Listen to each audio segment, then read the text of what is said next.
Assalamualaikum warahmatullahi wabarakatuh. Terima kasih atas waktu yang telah diberikan kepada kami.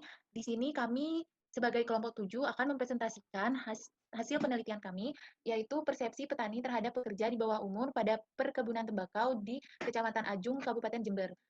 Sebelumnya, izinkan kami memperkenalkan diri. Saya Ida Ayu Gede Widyasari dengan NIM 191043, absen 16. Kemudian rekan saya Davanur Octavia 191074 dengan absen 19. Pendahuluan, komoditas perkebunan yang dimiliki oleh Indonesia memiliki daya tarik tersendiri dalam bidang ekspor ke negara maju meliputi kelapa sawit, karet, kelapa, kopi, teh, serta tembakau.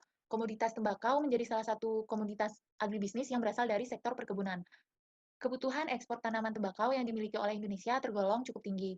Pemenuhan permintaan komoditas tembakau yang tinggi tersebut mengakibatkan diperlukannya tenaga kerja yang mampu menunjang kinerja dari industri tembakau tersebut. Jember menjadi salah satu wilayah yang memiliki potensi tinggi dalam pengembangan usaha tembakau. Salah satunya adalah Kecamatan Ajung. Tembakau yang dimiliki oleh Kabupaten Jember juga menjadi komoditas ekspor. Target produksi ekspor tembakau yang diperlukan oleh pekerja diduga menjadi salah satu alasan petani tembakau melibatkan anak sebagai pekerja di bidang industri tembakau. Keadaan ekonomi serta desakan dari faktor-faktor lingkungan mengakibatkan masyarakat memiliki persepsi yang berbeda mengenai pekerja di bawah umur. Kecamatan Ajung merupakan salah satu daerah yang terletak di Kabupaten Jember, di mana pada kecamatan ini masih terdapat pekerja di bawah umur. Kurangnya tenaga kerja serta desakan dari tempat usaha yang memerlukan produksi tinggi mengharuskan anak-anak untuk bekerja. Berikut ini adalah tabel ketenagakerjaan Kecamatan Ajung berdasarkan usia. Di sini terdapat pada usia 10 hingga 14 tahun yang sedang bekerja sebanyak 104 orang, sementara tidak bekerja 4 orang, mencari pekerjaan 33 orang, bersedia bekerja 140 orang. Kemudian pada usia 15 hingga 19 tahun yang sedang bekerja sebanyak 1.212, sementara tidak bekerja 42 orang, mencari pekerjaan 194 orang, bersedia bekerja 678 orang. Pada usia 20 hingga 14 tahun yang sedang bekerja itu sebanyak 2.823, sementara tidak bekerja 74 orang, mencari pekerjaan 138 orang, bersedia bekerja 649 orang. Rumusan masalah yang kami angkat yaitu bagaimana persepsi petani tembakau dapat mempengaruhi keinginan anak untuk bekerja. Yang kedua, ada faktor-faktor yang mempengaruhi anak menjadi pekerja di perkebunan tembakau. Tujuannya adalah untuk mengetahui persepsi petani tembakau yang dapat mempengaruhi keinginan anak untuk bekerja. Yang kedua, ada untuk mengetahui faktor-faktor yang mempengaruhi anak menjadi pekerja di perkebunan tembakau. Manfaatnya adalah untuk mahasiswa dapat mengetahui keadaan masyarakat maupun industri perkebunan tembakau yang ada di Kabupaten Jember. Bagi petani, menambah wawasan dan informasi mengenai isu-isu yang ada serta kepedulian terhadap tenaga kerja yang masih di bawah umur.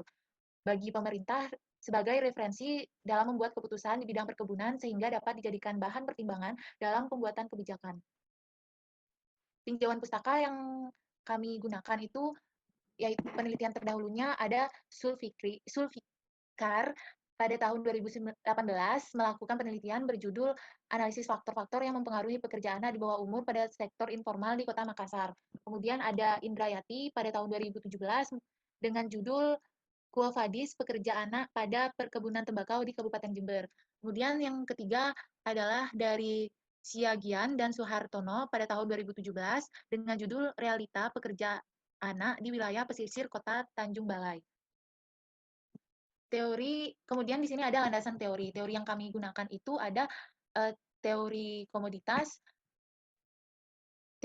tembakau, di mana tembakau adalah tanaman musiman yang tergolong dalam jenis tanaman perkebunan. Tanaman tembakau khususnya daunnya dimanfaatkan sebagai bahan baku utama pembuatan rokok. Nah, tembakau ini memiliki kandungan nikotin yang berbeda-beda pada setiap bagian tanamannya. Kandungan nikotin pada tanaman tembakau yang terbesar itu terdapat pada bagian daunnya. Kemudian ada teori tenaga kerja. Menurut Aksin pada tahun 2018, tenaga kerja merupakan seorang atau pihak yang dimanfaatkan kinerjanya baik dari segi pikiran maupun tenaga kerja. Tenaga kerja adalah seorang yang melakukan aktivitas untuk mendapatkan gaji atau upah untuk memenuhi kebutuhan hidupnya. Kemudian selanjutnya ada teori kemiskinan. Teori kemiskinan ini menurut Hasibuan dan kawan-kawan pada tahun 2019, kemiskinan merupakan suatu tingkat kehidupan yang berada di bawah standar kehidupan minimum.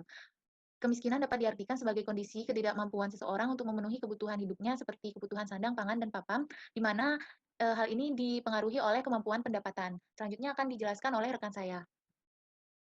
Baik, teori yang selanjutnya yaitu teori persepsi. Jadi menurut Zafira dan kawan-kawan tahun 2020, persepsi merupakan suatu proses penginterpretasian stimulus yang diterima oleh panca indera menjadi suatu pemahaman. Persepsi juga dapat diartikan sebagai suatu pandangan atau bagaimana seseorang memandang dan mengartikan sesuatu. Untuk teori selanjutnya yaitu teori fungsionalisme struktural. Menurut Aprita tahun 2020, teori fungsionalisme struktural merupakan sebuah teori yang memiliki penekanan terhadap keteraturan dalam masyarakat, di mana konsep utama yang dimiliki oleh teori fungsionalisme adalah diskusi fungsi, fungsi manifest, fungsi laten, serta keseimbangan. Next. Kemudian metodologi penelitian. Yang pertama yaitu penentuan daerah penelitian. Penentuan daerah penelitian ini dilakukan secara sengaja atau purposive method. Jadi berdasarkan pertimbangan bahwa Kabupaten Jember sebagai daerah penghasil utama tembakau di Indonesia.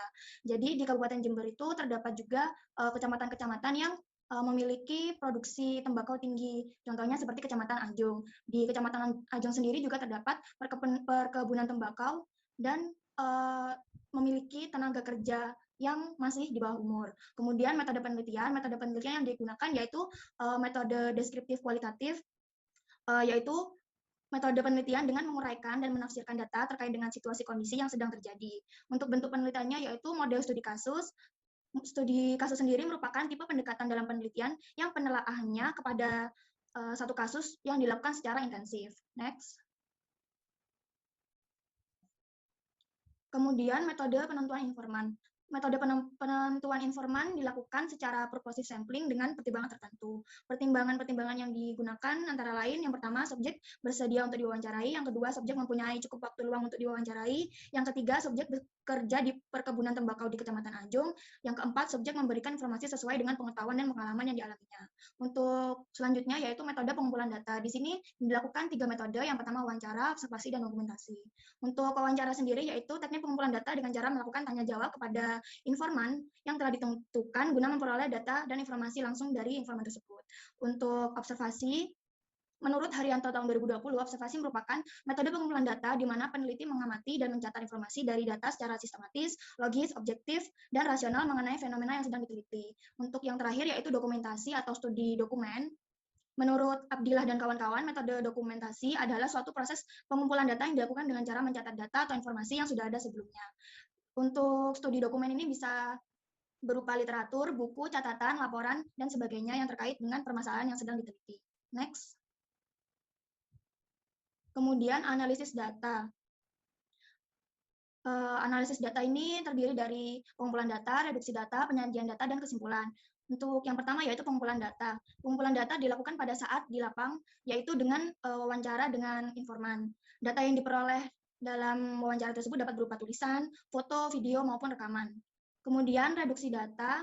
Metode reduksi data merupakan sebuah proses yang digunakan saat di lapang maupun sesudah menyelesaikan kegiatan di lapang. Untuk metode reduksi data ini dilakukan dengan pemusatan perhatian pada data, penyederhanaan, serta melakukan proses penyortiran data sehingga data kasar yang telah diperoleh di lapang mampu ditransformasikan. Untuk reduksi data ini juga dapat dilakukan dengan cara merangkum hasil data penelitian sehingga memudahkan dalam melakukan pengklasifikasian data hasil wawancara.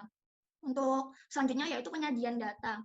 Penyajian data dilakukan dengan cara secara naratif, matriks, jaringan grafik maupun bagan. Untuk bagan sendiri ini mampu membentuk suatu keterpaduan antar data yang diperoleh sehingga memudahkan untuk memahami fenomena yang sedang terjadi. Untuk kesimpulan, penarikan kesimpulan berdasarkan pengujian yang telah dilakukan. Dengan melakukan tahap kesimpulan akan diperoleh masukan-masukan yang berguna dalam menentukan pemecahan masalah yang sedang diteliti. Next.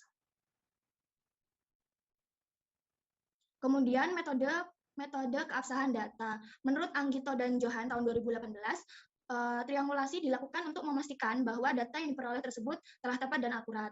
Model triangulasi yang dilakukan dalam penelitian terbagi menjadi 3, yaitu triangulasi triangulasi sumber, triangulasi metode, triangulasi teori. Untuk triangulasi sumber, yaitu melakukan perbandingan atau pengecekan ulang dari data atau informasi yang diperoleh dari informan yang berbeda.